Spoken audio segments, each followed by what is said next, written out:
Bu jinsiy ko'payishi batafsilroq gaplashib o'tamiz. E'tibor beramiz. Mana ikkita izogameta, bitta zigota 4 ga bo'lindi va 4 ta ip. Ya'ni 2 1 4. Eslab qolish uchun 214. Mana shu sonni eslab qolsak, demak ikkita izogameta, bitta zigota va 4 ta ip degan. Endi shunga oid masala ko'rib o'tamiz. E'tibor beramiz mana. Ulotir X da 5 ta zigota hosil bo'ldi. Demak, Ulotir X da 5 ta zigota hosil bo'ldi.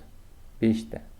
Va mana shu zigotalar meyoz usulda bo'lingandan so'ng 4 tadan ip hosil bo'lsa, jami nechta ip paydo bo'ladi? Demak, e'tibor bering, bitta zigotadan 4 ta ip hosil bo'lyapti.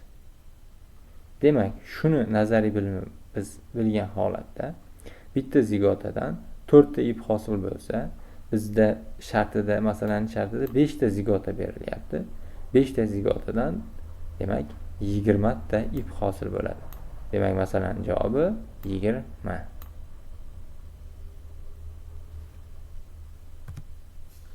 Ana endi sizlar bilan navbatdagi masalani ko'rib o'tamiz.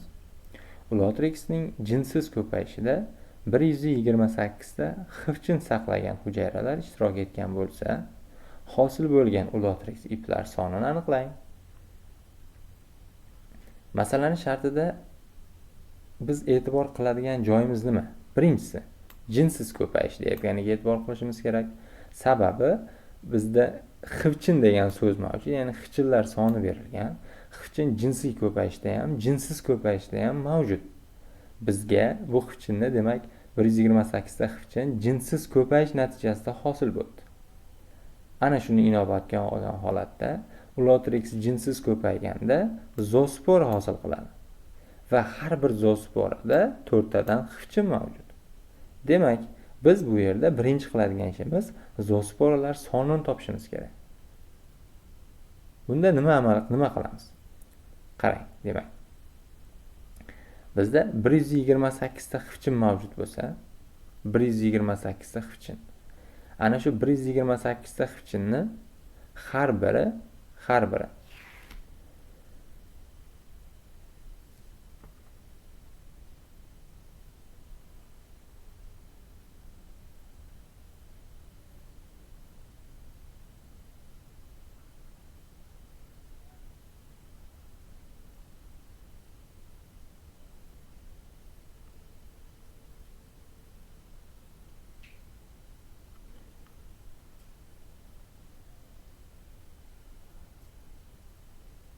shu 128 ta xivchin demak nechta zoosporada mavjud?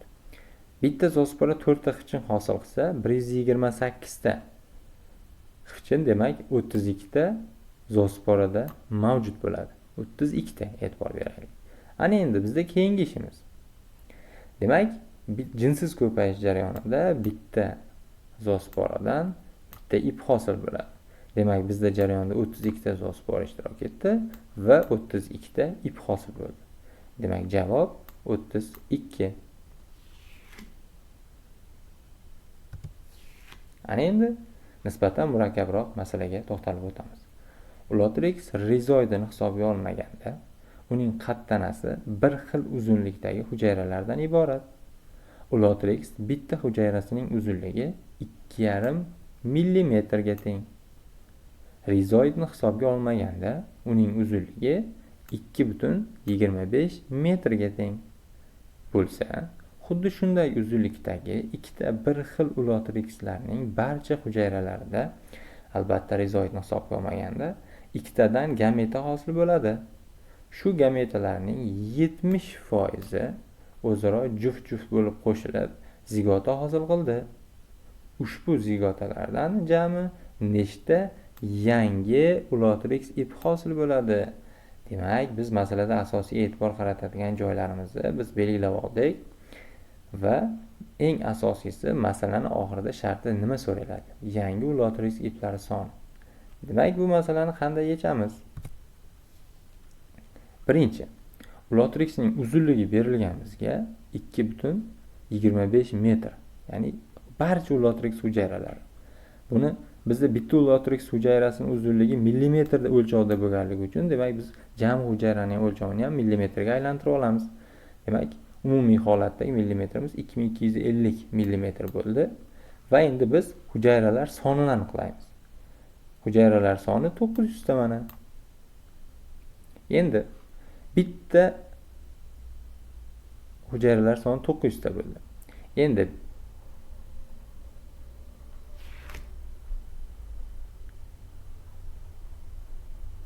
bizda ikkita ulotrix berilgan, ikkita ulotrix hujayrasi.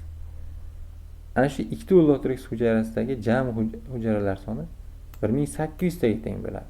Har bir hujayrada ikkitadan gameta hosil bo'ladi va 1800 ta gameta, 1800 ta hujayradan 3600 ta gameta.